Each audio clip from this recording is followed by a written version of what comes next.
یہاں پہ بیٹے ایک لفظ یوز ہوا ہے جی آٹمن امپائر، ٹھیک ہے جی، آٹمن امپائر. اس کا میں تھوڑا سا آپ کو گائیڈ کر دوں کہ یعنی یہ آپ سے پوچھا جا سکتا ہے، کوئی بچہ یا کوئی بھی آپ سے پوچھ سکتا ہے بھئی عثمانیہ سلطنت کیا ہوتی ہے، تو آپ اسے بتائیں گے کہ بھئی 1453 سے لے کر 1923 تک سارے مسلمان جو تھے وہ سلطنت عثمانیہ یا عثمانیہ خلافت جو تھی اس کو اپنا خلیفہ مانتے تھے، اور اس وقت وہ خلیفہ جو ہوتا تھا اس کا مرکز جو ہوتا تھا، وہ خلافت کا جو مرکزی شہر ہوتا تھا وہ ترکی کے اندر تھا، ٹھیک ہے.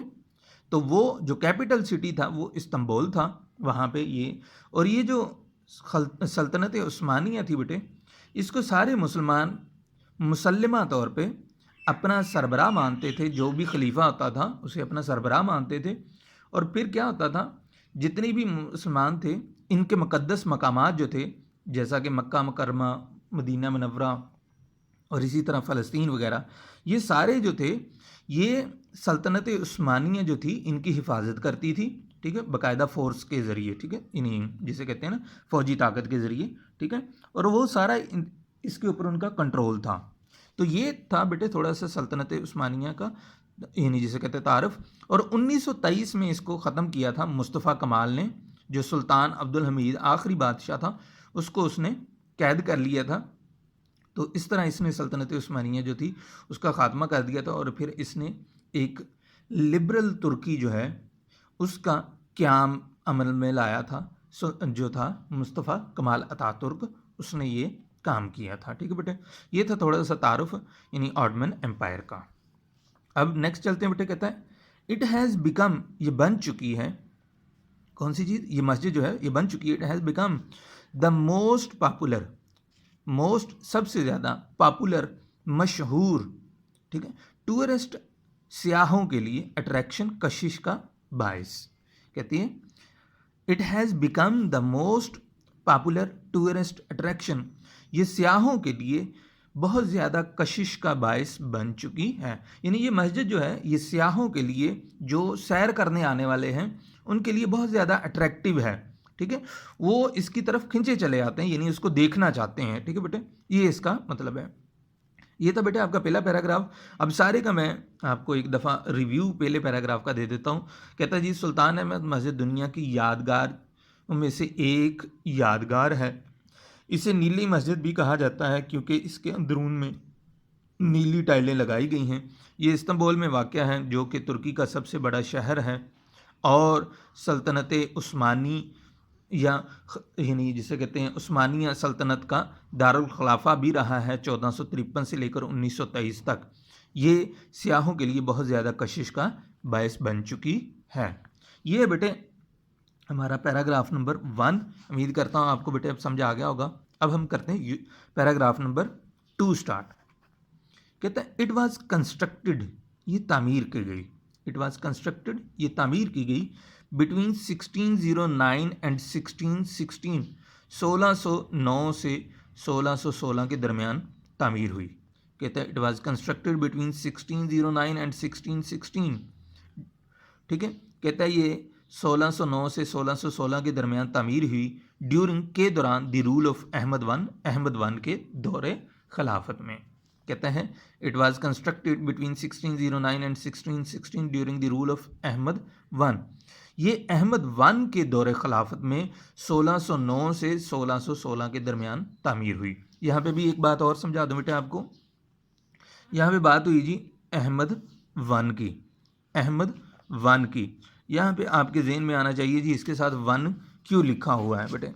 اس کے ساتھ ون بیٹے اس لیے لکھا ہوا ہے کہ اس کا نام بھی احمد ہوگا اور اس کے بعد جو اس کا بیٹا ہوگا اس کا نام بھی احمد ہی ہوگا، اس لیے یہاں پہ اس کے ساتھ احمد ون لکھا گیا ہے. یہ بیٹے ایک جرنل یعنی رواج ہے دنیا کے اندر، نارملی پہلے چلتا تھا، ٹھیک ہے، اب تھوڑا سا کم ہوا ہے کہ مسلمان جو تھے نا وہ نام اپنا زیادہ تر اسی طرح رکھتے تھے کہ اگر باپ کا نام محمد ہے تو بیٹے کا نام بھی محمد ہی ہوتا تھا، ٹھیک ہے.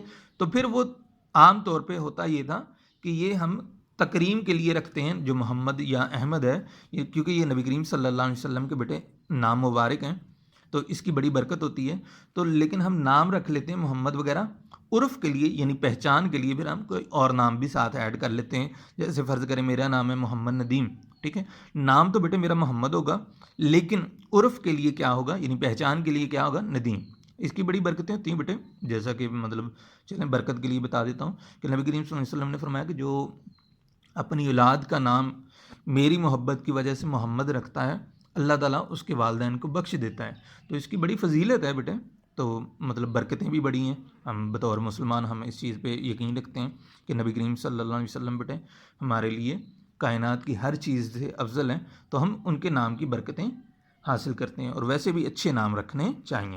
تو یہ اس وجہ سے یعنی احمد ون، کیوں کہ اس کے بیٹے کا نام بھی احمد ون ہوگا، ٹھیک ہے، یعنی احمد ہوگا، سوری، تو اس لیے یہ پھر احمد ون ساتھ لگا دیا گیا، ٹھیک ہے. تو کہتا ہے یہ 1609 سے 1616 کے دوران احمد ون کے دور خلافت میں تعمیر ہوئی. کہتے ہیں ایز واز دا کسٹم، جیسا کہ رواج تھا، ایز واز دا کسٹم، جیسا کہ رواج تھا، یعنی اس دور میں رواج تھا کس چیز کا، دس مسجد، یہ مسجد جو تھی، لائک دی ادر مساجد، دوسری مساجد کی طرح، آف دی ٹائم، اس زمانے کی، کمپرائزز، مشتمل تھی، اے ٹامب، مقبرے پر، آف دی فاؤنڈر، بانی کے، یعنی جس نے اس کو بنایا، اے مدرسہ، ایک مدرسے پہ، اینڈ اے ہاؤس پائس، اور ایک مسافر خانے پر مشتمل تھی. کہتے ہیں as was the custom this مسجد لائک دی ادر مساجد of the time comprises a tomb of the founder, a madrasa and a house پائس. کہتے ہیں جیسا کہ رواج تھا کہ یہ مسجد اس زمانے کی دیگر مساجد کی طرح بنانے والے یا بانی کی قبر، ایک مدرسے اور ایک مسافر خانے پر مشتمل ہوتی تھی. ٹھیک ہے، اب اس میں بیٹے تین چیزیں، ایک تو بنانے والے کی قبر، یہ پہلے رواج تھا بیٹے عام طور پہ مسلمانوں میں کہ جو بندہ جو مسجد بناتا تھا نا، بادشاہ وغیرہ جو بڑی مسجد بناتا تھا، اس کے اندر ہی عام طور پہ اس کی تدفین کی جاتی تھی، اس کو یعنی دفن کیا جاتا تھا. آج بھی ہمارے یہاں بہت ساری جگہوں پہ ایسی قبر مساجد ہیں جہاں پر ایک سائڈ پہ یعنی قبر بنی ہوئی ہے جس نے یعنی اس کو بنایا. جیسا کہ فرض کریں ہمارا گوجرا ہی ہے، آپ گوجرے میں اگر چاہیں دیکھنا تو آپ دیکھ سکتے ہیں کہ جو نور مسجد ہے سبزی منڈی والی، ٹھیک ہے، سبزی منڈی گوجرا میں ایک بہت بڑی مسجد ہے، گوجرے کی سب سے بڑی شاید مسجد ہے وہ نور مسجد. اس کے اندر آپ بیٹے جا کے دیکھ سکتے ہیں کہ وہاں پہ بھی ایک سائڈ پہ ایک مزار بنا ہوا ہے. وہ مزار کن کا ہے کہ جنہوں نے وہ مسجد جو ہے وہ تعمیر کروائی، ٹھیک ہے، تو وہ آپ جا کے دیکھ سکتے ہیں.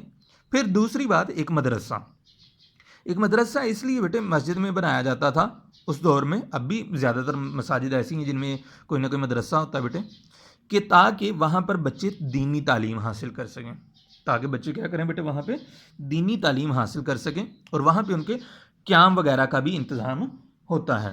پھر دوسری چیز یہاں پہ ہے جی ہاؤس پائس، تیسری چیز سوری، ٹھیک ہے، ہاؤس پائس بیٹے کہتے ہیں مسافر خانے کو. اب پہلے دور میں تو یہ تھا کہ مسافر خانہ لازمی بنایا جاتا تھا. وہ یہ اس لیے بنایا جاتا تھا کہ یہ جو مسافر وغیرہ ہوتے ہیں دوسرے شہروں سے آنے والے جو ہوتے تھے، کہ اگر فرض کریں ان کا کوئی جو ہے جاننے والا ایسا نہیں ہے جس سے وہ ملنے آئیں کہ اس کے ہاں وہ قیام کر سکیں، تو پھر وہ مسجد کے اندر قیام کرتے تھے، ٹھیک ہے، اور وہاں پہ ان کے لیے مناسب کھانے پینے کی اور قیام کی سہولتیں ہوتی تھی بیٹے. اب فی زمانہ اس کا مسافر خانہ مسجد میں نہیں بنایا جاتا. اس کی بھی بہت ساری بیٹے وجوہات ہیں. اس میں بنیادی وجہ تو آپ کو پتہ ہوگی کہ ہمارے یہاں ماشاءاللہ مسجد کی ٹوٹیاں جو ہیں وہ نہیں بچتی، تو باقی اور کیا چیز بچنی ہے کہ یعنی مطلب فرض کریں ایسے آ جاتے ہیں، اللہ تعالیٰ ہدایت دے ایسے لوگوں کو کہ مسجد کے اندر آتے تو نماز پڑھنے ہیں لیکن ساتھ ہی مسجد کی جو اہم چیزیں ہوتی ہیں وہ بھی اٹھا کے لے جاتے ہیں. یہ ایسا کمینہ پن ہے. تو پھر اس وجہ سے بیٹے فی زمانہ جو ہے مسجدوں کے اندر کسی کو وہ لوگ ٹھہرنے نہیں دیتے، ورنہ پہلے زمانے میں ہوتا تھا کہ جیسے مرضی لوگ ٹھہر جائیں. تو یہ تھا بیٹے دوسرا پیراگراف. پھر کہتا ہے دس مسجد لائک دی ادر مساجد of the time comprises a tomb of the founder, a madrasa and a house پائس. یہ مسجد دیگر مساجد کی طرح بنانے والے بانی کی قبر، ایک مدرسے اور ایک ہاؤس پائس یعنی مسافر خانے پر مشتمل تھی. اب سارے کا بیٹے بامحاورہ ترجمہ یعنی اکٹھے بتا دیتا ہوں اس پیراگراف کا. کہتے ہیں یہ مسجد 1609 سے 1616 کے دوران احمد ون کے دور حکومت میں قائم کی گئی۔ جیسا کہ رواج تھا، یہ مسجد اس وقت کی دوسری مساجد کی طرح اس کے بانی کی قبر ایک مدرسے اور ایک مسافر خانے پر مشتمل تھی۔ یعنی اس دور میں رواج تھا کہ جو کوئی مسجد بنتی تھی اس میں بیٹے ایک تو بنانے والے کی قبر ہوتی تھی، پھر ایک مدرسہ اور ایک مسافر خانہ ہوتا تھا۔ تو یہ تھا بیٹے دوسرا پیراگراف۔ اب یہ بیٹے آپ کے 2 پیراگراف ہو گئے ہیں، یہاں تک ہی بہت ہے اگر آپ اسے اچھی طرح کر لیں۔ انشاءاللہ ہم فردر جو ہے بیٹے اسے جو ہے اگلے لیکچر میں دیکھیں گے، تو اس لیے آپ نے بیٹے اس کو توجہ سے اچھی طرح پڑھ لینا ہے۔ انشاءاللہ ہم کل یہیں سے پیراگراف نمبر 3 سے سٹارٹ کریں گے بیٹے۔ انشاءاللہ کل ملاقات ہوگی، دعاؤں میں یاد رکھیے گا بیٹے۔ انشاءاللہ السلام علیکم ورحمۃ اللہ وبرکاتہ۔